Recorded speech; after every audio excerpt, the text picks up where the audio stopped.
Fellow FPL managers, it's your boy FPLbodders, and I bet you cannot name one FPL manager more patient than me right now, saving up to 5 free transfers when most people are out here contemplating taking hits. Make sure you like and subscribe, and let's get right into the video. Game week 22 was a series of unfortunate events for me in terms of xPts and Sharda missing easy chances and blanking when they should have got returns. The issue is when I brought these two players in, I sort of knew they were prone to missing big chances now and then. Like even when Sharda got me a hat-trick, a 20-pointer, which I can't complain about, he still missed a big chance that game. So he's done well for me in the past and still missed big chances, so it's what I expected.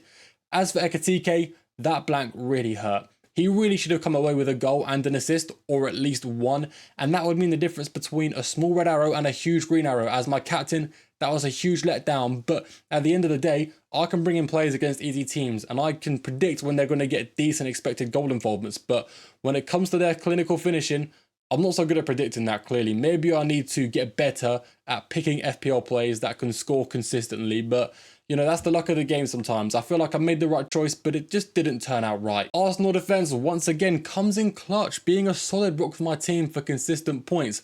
Alongside them, we had another defender return in Romero, saving my game week from being absolutely horrendous, making up for my attackers missing their easy chances. He bags a goal and hits Defcons, but he conceded a lot of goals, so he didn't really get any bonus points, but 8 points is still really good for Romero. And when I say my attackers let me down, I mean it big time.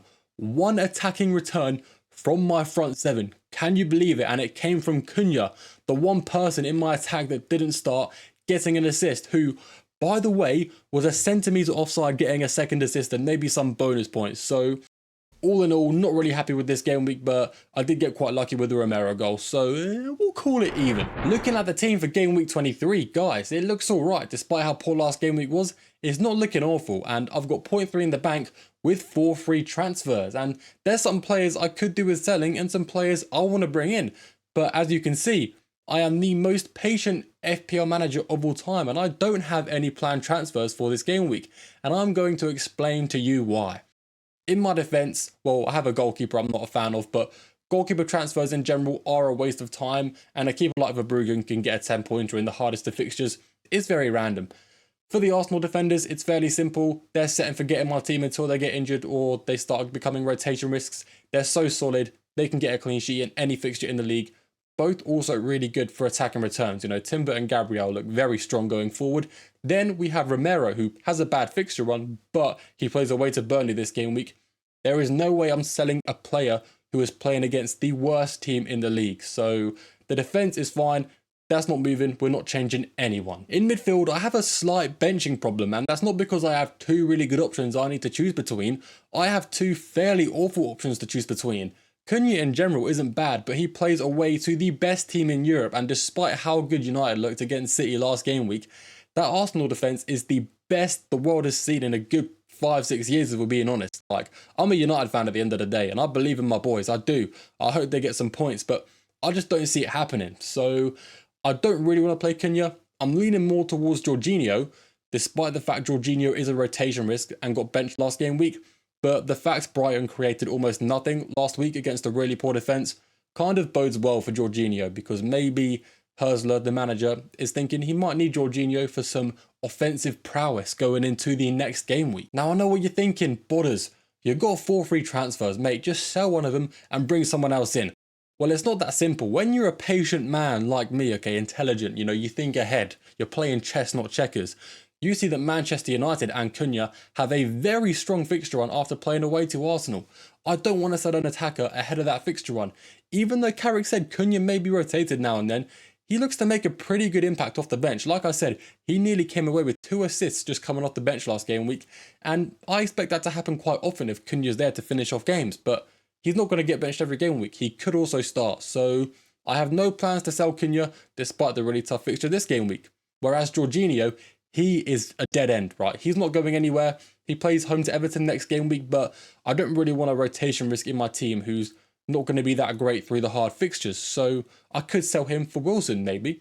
Bring in Wilson at home to Brighton. That's a good fixture. It could work out well for me in the short term, but looking at future plans, I like how my team lines up when I make my 5-3 transfers in game week 24.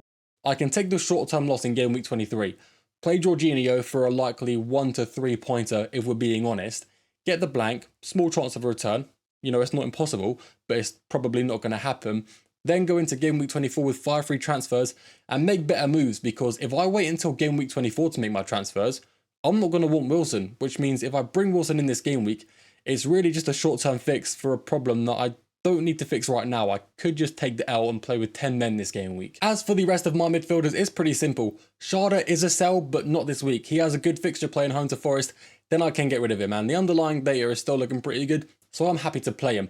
Declan Rice is easy, set and forget in my team for the rest of the season until he gets injured. Reliable minutes and on a lot of set pieces. I'll say it too much. You guys already know the drill with Declan Rice. As for Phil Foden, do I want to sell him? Yes, I do, guys. I don't want to own Phil Foden. But am I going to sell an attacker playing home to Wolves when my ideal replacement for said attacker is playing away to Arsenal? No, I'm not. That's going to be a fool's errand. So I'm going to keep Foden in my team once more for this week, then sell him to Bruno in game week 24. Then we have the front three. Jared Bowen on thin ice. I'm talking real thin ice, okay? Despite how many easy fixtures he's got coming up, I'm not a huge fan of him recently, and you guys know why. He's not scoring. And it's not because West Ham are playing awful, because they're not. They just won last game week. But Bowen's not involved at all, and his underlying data is looking progressively worse. But he's hit DEFCONs twice since I transferred him in. He's hit DEFCONs more than he's scored, which I find quite amusing for a forward. We then have Haaland, who, despite his bad form, is my captain, and I don't think anyone's going to ask questions as to why, despite the amount of blanks Haaland has been getting. Although I do expect Haaland's ownership to drop a little bit. I think people are going to be going against him now his form is so bad, and I can't blame them, but home to Wolves, man. You cannot bench the Premier League top scorer when he's playing home to Wolves, okay? It's just a silly mistake at that point. As for Ekitike, he's a bit too unpredictable for my liking, and the Liverpool fixtures get very bad very soon. Now, playing away to Bournemouth is by no means a bad fixture, so I'm definitely going to keep him for game week 23. I think it would be foolish to sell him ahead of this game, but in game week 24, I like many other forwards better, and with 5-3 transfers, I'd look to transfer him out. He would need to put up a hugely inspirational performance in game week 23 if he wanted to keep a spot in my team. To be honest, I don't think Hugo Ekitike cares about my FPL team one bit, but maybe he does. Looking at the goal and clean sheet odds for this game week, Solio Analytics, it's looking like my defenders are lining up strong. All these defenders have decent clean sheet odds, except Verbruggen, and they're all pretty good going forward. You know, Romero's been scored in the midweek too. You look towards Gabriel and Timber, we know they're good goal threats. So these defenders look like they could be carrying my team in game week 23, like they did in game week 22, and I won't complain as long as I'm getting a green arrow. In terms of projected goals, Man City lead the way. I hope Foden and Haaland can be at the centre of all these goals. Hopefully they do what they did in game week 1 where they put 4 past Wolves. They can do it again. Hopefully Foden proves why I've held him in my team through all these bad game weeks just for this one fixture home to Wolves. As for Arsenal, they're also projected pretty high to score goals, and I hope these goals come from defensive Arsenal players like they have been in the past this season. I hope them set pieces are flying in from Declan Rice, Timber and Gabriel, hopefully getting on the end of them. With how it's looking for Arsenal, you know, I wouldn't be surprised if they scored 3 goals and all 3 came from defensive-minded players. Liverpool also projected quite high. Hopefully, Ekitike can redeem himself this game week. Now, while these odds I normally agree with most of them, I can't say I agree with everything on here. There's always a few things I don't really understand. For example, Chelsea's goal odds being on the higher side of things, I don't particularly agree with. Away to Palace is not an easy fixture. And the same goes for Brentford's goal odds being lower than I expected. Like, fair enough, they're not towards the bottom, but home to Forest is a good fixture. And Brentford are really strong. You know, recent form, they're amazing. So I'm shocked to see them odds quite low, but I'm not going to complain because Thiago is scarily good this game week and I don't own him. I'm hoping all the Brentford goals come through Schade instead of Thiago. Please, Thiago, do not hurt my rank any more than you already have. And to be honest, while I'm looking at this and I'm disagreeing with things, saying I know better, I think Newcastle's clean sheet odds could be a little bit higher. Their defence has been really strong this season. They're second for expected clean sheets across the entire season. So it wouldn't surprise me at all if Newcastle held Villa to 0 goals this game week. Let me know what you guys think of these odds. Do they look good for your team going forward, or is your team looking scarily bad? Let me know in the comments. I've got mixed thoughts on these ones. Now I'm going to talk to you about my transfer plans, but I need to use the fixture difficulty chart to explain why. Right, despite having a lot of suboptimal players in my team, there's two reasons why I don't want to make any transfers this week. Reason number one is the fixture swings that come in game week 24 are immense. Looking towards the likes of Chelsea and Man United, their fixture runs look amazing in game week 24. The issue for Man United is they have a really tough entry point in game week 23 away to Arsenal. If I brought in a Manchester United player, I feel like I'd be bringing one in for a guaranteed blank. As for the Chelsea players, I want to wait another week to see how they line up, because I like some of their attackers, but in terms of the attackers I like, I'm not sure how reliable they are for minutes. Neto, for example, looks pretty good if he can hold down that spot on the wing, but I'm not 100% sure he will, so I'd like to wait for another game week of information, see how they line up under this new manager, and see if Neto is getting reliable minutes. Reason number two is that a lot of players I own this game week, players that are on bad form or players that have a bad long-term fixture run, they have a really good fixture in game week 23. For example, Romero away to Burnley before an awful fixture run, Sharda home to Forest, Foden against Wolves, Ekatike against Bournemouth. There's so many I just don't want to sell, so I'm not going to sell any, even though they're suboptimal to own in general. For the short term, for game week 23, I think these players are really good to own, so I'm going to be rolling the transfer.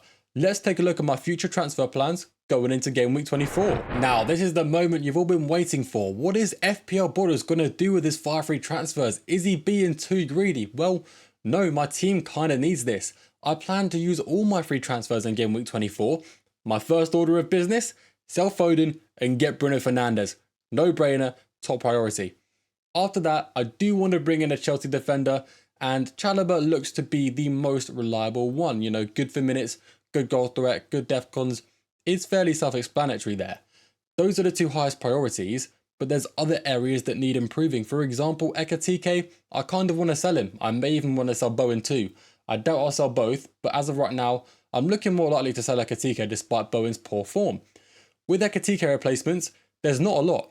I really like the idea of a Crystal Palace forward, because if you guys saw on the fixture difficulty rating chart, they play away to Forest and away to Brighton in the next 2 game weeks, but after that, they play home to Burnley and home to Wolves, the 2 possible easiest fixtures this season. I cannot be missing out on Crystal Palace assets for that short-term fixture run. And Mateta is currently their striker, but he's forcing a move out of the club, so he may not be the striker by the time I want to transfer in a Crystal Palace striker. It could be Nketiah, they could transfer out someone new in. I'm not really sure. So we'll use Mateta as a placeholder for now. Let's just assume he's going to be their striker, but they could have a different striker here. I'm not too sure yet. We'll see how it goes. It's not like Mateta's irreplaceable. Like, he's nothing special, and Nketiah could do the job, or a new transfer could do the job. We'll see how it goes. With 2 free transfers left, I want a Chelsea attacker. I'm not looking for a Chelsea attacker in the forward spots because I'm not sure who's going to start regularly out of Liam Delap and João Pedro. And looking to the midfield, yeah, you've got Enzo Fernandez. He's looked great recently, but he's only looked good because Palmer's been injured. In Palmer's injury, Enzo's had penalties and been playing as an attacking mid.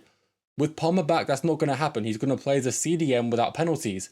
As for Palmer, he's not worth 10 million. Okay, he's proven way too expensive for what he offers. So it's actually Pedro Neto who sticks out to me. If he's getting reliable minutes, if he starts away to Palace, I'm going to be very tempted to transfer him in despite the slight rotation risk, because I believe even with a potential benching now and then, he's going to offer me more value than Neto or Palmer. Now, with all these transfers made, we have a fairly solid starting 11. There's no one I really want to get rid of, but there are still a few issues. Cunha could be a rotation risk, fair enough, he may get benched, but that also may not be a problem. And Jorginho is still just sat there on my bench. And if you look at the money I have in the bank right now, that's 0.1 million. By the time game week 24 comes around, I may not have the funds for this. So I'm looking to go from Jorginho down to a cheaper bench cover midfielder, maybe James Garner, maybe someone even cheaper, someone I can rely on in case someone in my starting 11 gets injured. This is good because it frees up the opportunity / funds to go from Cunha to Mbeumo if I see fit in future game weeks, if I feel like Cunha's not getting enough game time. And this team can set me up pretty long term. I could go another 5 game weeks without making a transfer, and then bring in another 5 players shortly after. Let me know what you guys would do with all these free transfers in game week 24. Would you do something different, or would you do something similar? Let me know down in the comments. Anyway guys, if you did make it this far, you are greatly appreciated. Thank you for sticking around. make sure you like and subscribe. I would greatly appreciate it, and I will see you all in the next video.